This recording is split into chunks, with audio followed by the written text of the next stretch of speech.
Hello everyone. तो आज हम स्टार्ट करने वाले हैं सी लैंग्वेज।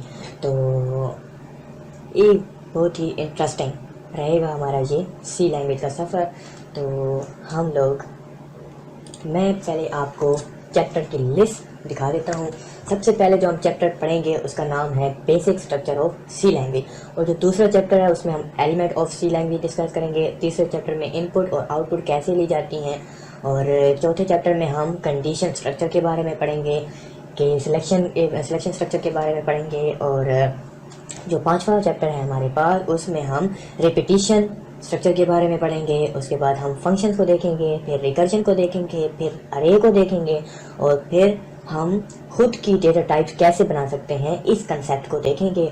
और उसके बाद हम देखेंगे फाइल हैंडलिंग को, ठीक है। और फिर हम दो प्रोजेक्ट्स को देख लेंगे। सही हो गया।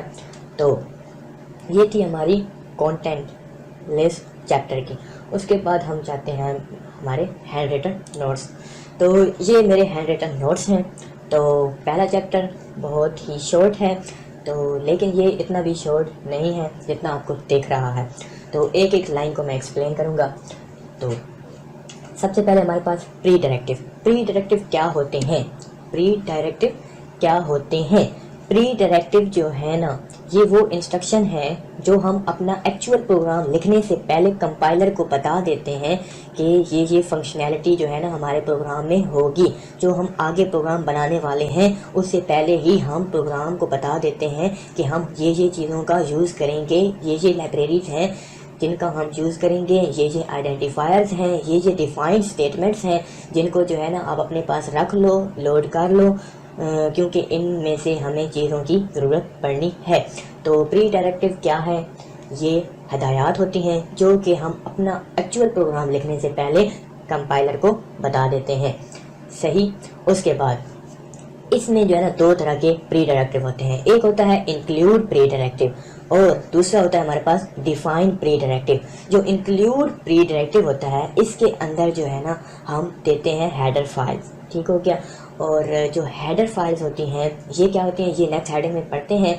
और इससे पहले मैं आपको बताता हूँ जो इंक्लूड प्री डायरेक्टिव है ये किस चीज़ को लोकेट कर रहा होता है। ये हमारे जो प्रोग्राम है जो हमने डेव C++ इंस्टॉल किया है, इस केस में वो आप उसके सेटअप में जाओगे, उसके अंदर जो सी के फोल्डर जो होंगे ना उसके अंदर एक इंक्लूड नाम का फोल्डर होगा, उसके अंदर बहुत सी हेडर फाइल्स पड़ी होंगी। उन्हीं हेडर फाइल्स को इंपोर्ट कराता है ये इंक्लूड प्री डायरेक्टिव। और जो डिफाइन प्री प्रोसेसर है ये क्या काम करते हैं, ये जो है ना ये कभी कभी एज ए ग्लोबल वेरिएबल भी इसका काम ले लिया जाता है। और इसके अलावा जो है ना इसके जो आइडेंटिफायर होता है, इसका जो सिंटैक्स है, पहले आपने हैश लगाना है, फिर उसके बाद आपने डिफाइन का कीवर्ड यूज़ करना है, और फिर उसके बाद आपने आइडेंटिफायर लगाना है, फिर रिप्लेसमेंट स्टेटमेंट।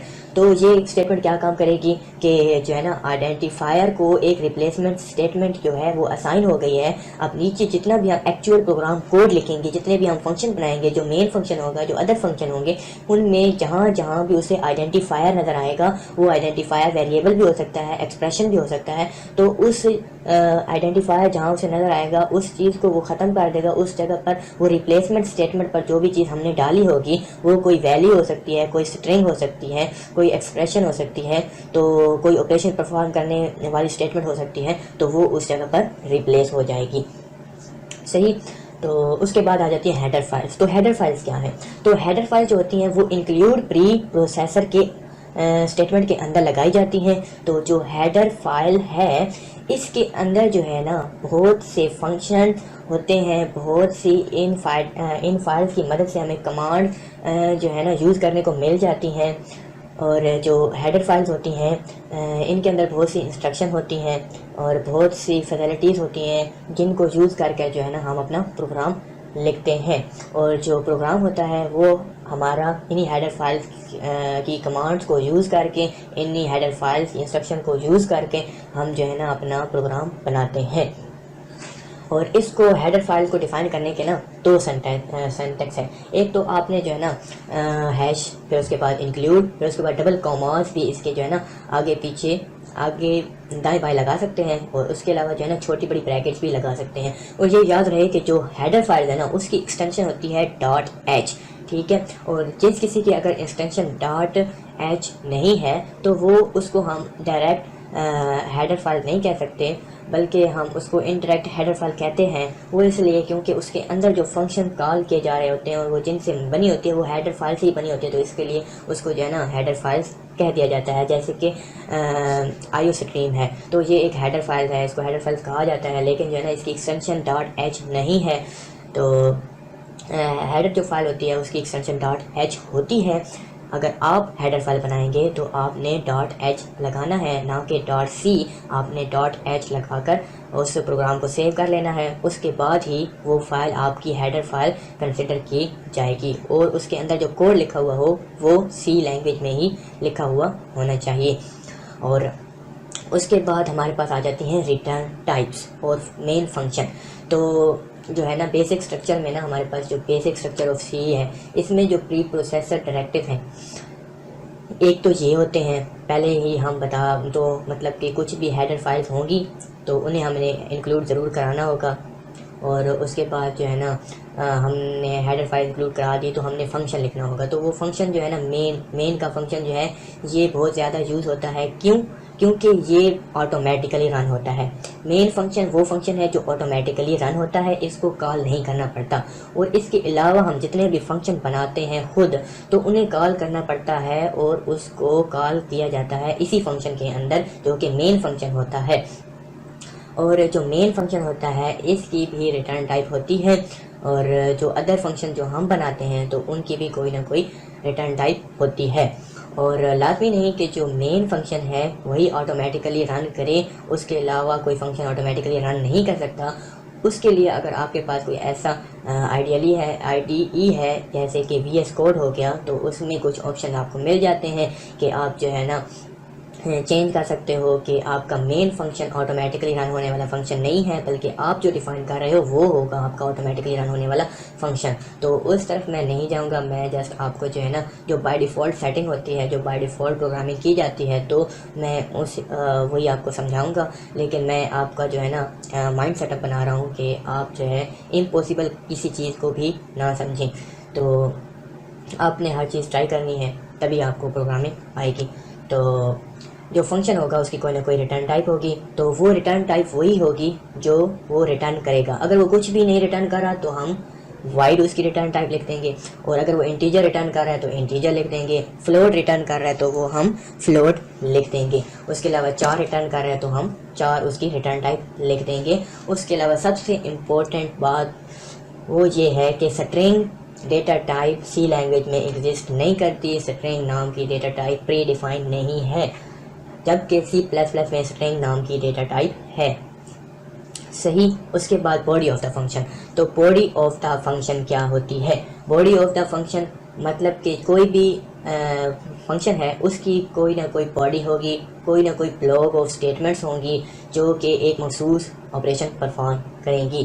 फंक्शन की डेफिनेशन भी यही है कि वो एक ब्लॉक ऑफ स्टेटमेंट पर मुश्तमिल होता है और वो एक मखसूस ऑपरेशन परफॉर्म करके रिटर्न कर देता है।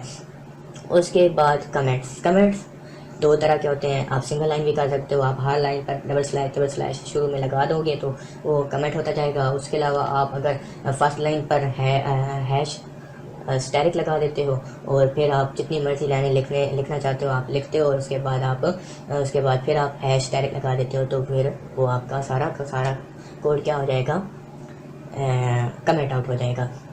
तो ये तो बात हो गई थ्योरी में हमने देख लिया कि जो है ना बेसिक स्ट्रक्चर क्या होता है, इसमें क्या क्या चीज़ें यूज़ होती हैं और कौन सा फंक्शन होता है और कमेंट कैसे करते हैं। तो अब हम प्रैक्टिकल सेशन की तरफ जाते हैं। तो मैं अपना डेव C++ ओपन कर लेता हूँ, इसमें मैं न्यू डॉक्यूमेंट क्रिएट कर लेता हूँ और इसमें जो है ना आपको बताता हूँ कि दो हेडर फाइल्स हैं जो कि ज़रूरी होती हैं। 2 हेडर फाइल्स ऐसी हैं जो कि ज़रूरी हैं हर प्रोग्राम में इंक्लूड करने के लिए, क्योंकि उसमें जो है ना बहुत से फंक्शंस होते हैं जो हमें तकरीबन हर प्रोग्राम में जो है ना यूज़ करने पड़ सकते हैं। तो इसलिए एहतियात के तौर पर हम ये 2 फंक्शंस को जो है ना नेसेसरी तौर पर जो है इनको इंक्लूड कर लेते हैं। और ये जो फंक्शन हैं ये असल में हेडर फाइल्स हैं, ठीक है। और हेडर फाइल्स के अंदर बहुत सारे फंक्शन हैं।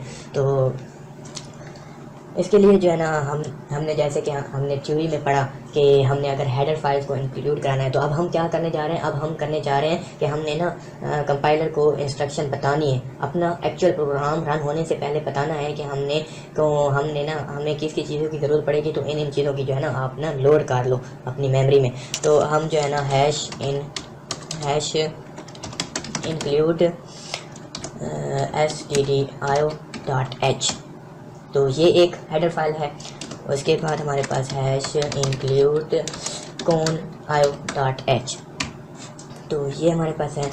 उसके बाद हमारे पास मेन फंक्शन आ जाएगा, और फिर इसके बाद इसी स्टेटमेंट्स आ जाएंगी, जो कि ब्लॉक ऑफ स्टेटमेंट होगा इसका, जो ब्लॉक ऑफ स्टेटमेंट्स।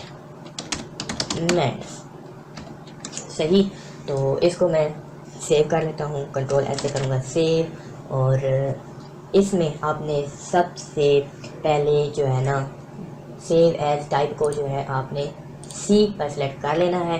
ठीक है, ये सी लैंग्वेज का कोड है, तो ये सी लैंग्वेज हमने सेलेक्ट करनी है, और .c उसकी एक्सटेंशन होगी।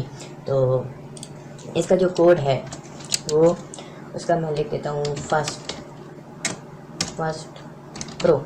याद रहे कि जो है ना जो आप नाम रखोगे उसमें स्पेस नहीं होनी चाहिए। ठीक है, तो स्पेस के बजाय आप जो है ना अंडरस्कोर का यूज़ कर सकते हो, और मैं आप कर देता हूँ सेव।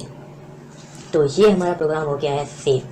तो इसमें जो है ना हमारे पास आएगा एरर, क्योंकि ये जो ब्लॉक ऑफ स्टेटमेंट मैंने लिखा है ना, ये अब प्रोग्राम का हिस्सा नहीं है। तो जो भी चीज़ प्रोग्राम का हिस्सा नहीं है और वो आप लिख देते हो और आप उसको कमेंट नहीं करते, तो वो क्या हो जाएगा, आपका जो है ना एरर प्रोड्यूस हो जाएगा। तो सबसे पहले हमें देखना है प्री डायरेक्टिव। तो प्री डायरेक्टिव जो है ना इसके अंदर क्या होती हैं, हेडर फाइल्स होती हैं, जो कि हमारे कंपाइलर को इंस्ट्रक्शन देती हैं, फीचर प्रोवाइड करती हैं, और हमारा जो है ना कंपाइलर इस काबिल हो जाता है कि हम जो प्रोग्राम लिखेंगे उसको जो है ना वो रन करेगा। तो इस हेडर फाइल में क्या है, तो आपने कंट्रोल प्रेस करने के बाद जो है ना इस पर क्लिक करना है, तो इसका कोड ओपन हो जाएगा। और यहाँ मैं आपको दिखा देता हूँ कि इसके अंदर जो है ना बहुत से फंक्शन डिफ़ाइन है, जिनमें से इसके अंदर जो है ना ये देखें, प्रिंट एफ का फंक्शन हो गया, सही, इसी तरह प्रिंट एफ हो गया, स्कैन एफ हो गया, और यही जो फंक्शन है ना ये इसके अंदर है, इसी के अंदर एग्जिस्ट करते हैं। उसके अलावा ये जो कौन आयो है, इसके अंदर जो फंक्शन एग्जिस्ट करते हैं वो गेट वाले फंक्शन हैं। कुछ फंक्शन हैं जैसे कि हमें गेट करेक्टर करना हो, गेट स्ट्रिंग करना हो, पोर्ट करना हो, तो ऐसे जो फंक्शन है ना वो इसके अंदर जो है ना पाए जाते हैं, जिसकी वजह से इसको जो है ना इंक्लूड करना बहुत ज़रूरी होता है। तो आप देख सकते हैं, आपको मिल जाएंगे, आप आराम से देख लीजिएगा, आपको ज़रूर इसमें से कुछ ना कुछ मिल जाएगा।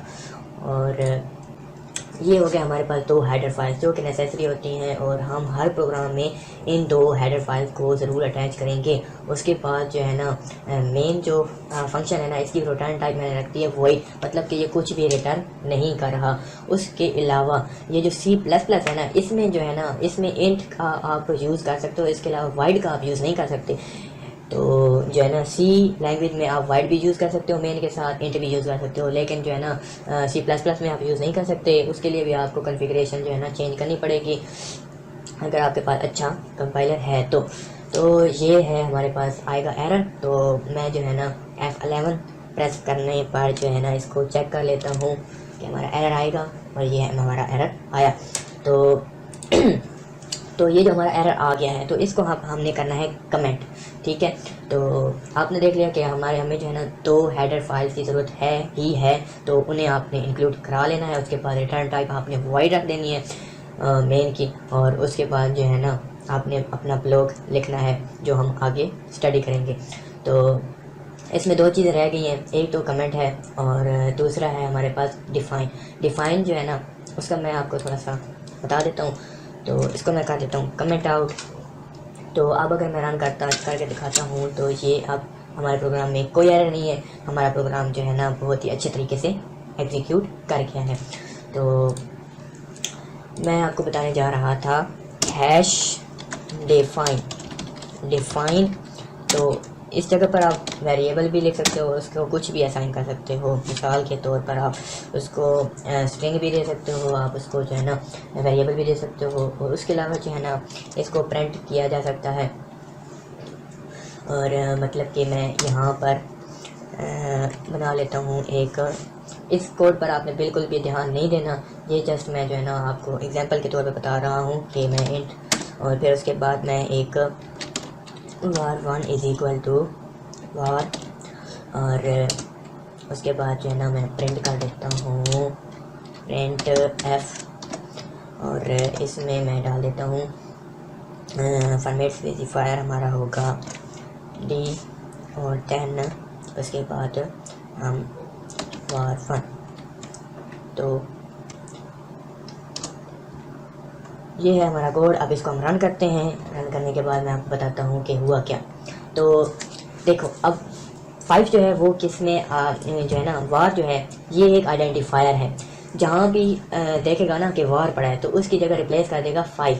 तो यहाँ जो है ना वार जो आपको दिख रहा है 7 स्टेटमेंट में, तो ये वार नहीं है, बल्कि इसी जगह जब कंट्रोल यहाँ आया इसने देखा ये वाला वार है, तो इसने रिप्लेस कर दिया, यहाँ पर 5 लिख दिया। तो 5 क्या हुआ, इसको असाइन हो गया, और जो है ना इसको असाइन हो गया और सफिशेंटली हो गया। क्यों? क्योंकि इसकी डेटा टाइप थी इंट और आने वाला था इंट गया इसमें, तो इसने एक्सेप्ट कर लिया क्योंकि इसकी भी डेटा टाइप थी इंट, और जो है ना प्रिंट हुआ इंट। क्यों? क्योंकि जो फॉर्मेट स्पेसिफायर था वो भी इंट वाला था, और जो वेरिएबल था वो भी इंट वाला था, और प्रिंट स्टेटमेंट क्या करती है, इसको डिस्प्ले कर देती है। तो इस तरह जो है ना होता है कि यहाँ जो है आप वार ना लिखो, बल्कि आप जो है ना अगर वार आ जाता है तो आप जो है इसको ऐसे भी कर सकते हो आप। तो ये वाला ऑपरेशन परफॉर्म होकर ना यहाँ पर चला जाए, तो अब यहाँ पर जब हम इसको रन करेंगे तो क्या होगा, 7 प्रिंट हो जाएगा। यानी कि लाजमी नहीं कि जो है ना यहाँ पर आप सिर्फ इंटीजर दे सकते हो, स्ट्रिंग दे सकते हो, आप यहाँ पर कुछ भी दे सकते हो, कोई मसावात दे सकते हो। इसका काम जस्ट इतना ही होता है कि ये इस चीज़ को देखेगा, यहाँ पर देखेगा कि वार यहाँ पर पड़ा है, ये और ये सिमिलर है। जब ये और ये सिमिलर है तो इस जो रिप्लेसमेंट वाली स्टेटमेंट है ना, इसको इस जगह पर लाकर रख दो। तो इनका रिजल्ट जो है वो इंटीजर आता है 7, और 7 इंटीजर इसको असाइन हो जाता है, और ये देखता है कि हाँ इंटीजर आया है, तो ये रख लेता है, और फिर जो है ना ये डिस्प्ले हो जाता है। तो आपने इस पर अभी गौर इतना नहीं करना, ये मैं आगे आपको डिटेल से कराऊंगा। तो फिलहाल जो है ना आपने ये समझना है कि जो ये आइडेंटिफायर, हम जो भी आइडेंटिफायर देंगे इसको, मतलब कि मैं कह देता हूँ फायर, और इसके बाद यहाँ मैं लिख देता हूँ रिप्लेसमेंट स्टेटमेंट, मंथ से नहीं बल्कि स्टेटमेंट, और यहाँ पर अंडरस्कोर लगा देता हूँ। तो इसको मैं कह देता हूँ कमेंट आउट, वरना ये एरर देगा। तो इसका सिंटैक्स यही है, डिफाइन किया, आइडेंटिफायर दिया और रिप्लेसमेंट स्टेटमेंट दी। जहाँ भी आइडेंटिफायर नज़र आएगा वो रिप्लेसमेंट स्टेटमेंट से रिप्लेस कर देगा उसे, और इसको भी मैं कह देता हूँ कमेंट आउट। तो ये हो रहा है हमारे पास सिंगल कमेंट, ठीक हो गया। तो अब हमारे पास लास्ट टॉपिक जो रह गया है वो है मल्टी कमेंट। तो मल्टी कमेंट मल्टीपल लाइन, तो इसके लिए जो है ना, जैसे कि मैंने आपको बोला था कि आपने स्लैश लगाना है, फिर उसके बाद आपने स्टैरिक लगाना है, ठीक है, और उसके बाद जो एंड पर जब आप आओगे तो फिर आपने स्लैश लगाना है, और फिर आपने स्टैरिक लगाना है। तो ये आपका सारे का सारा जो कोड है वो हो गया है। उसके अलावा जब आप यहाँ लिख रहे हो तो ये आएगा एंड पर नहीं बल्कि यहाँ पर आएगा। हाँ अब ठीक है। तो सॉरी, वेरी सॉरी।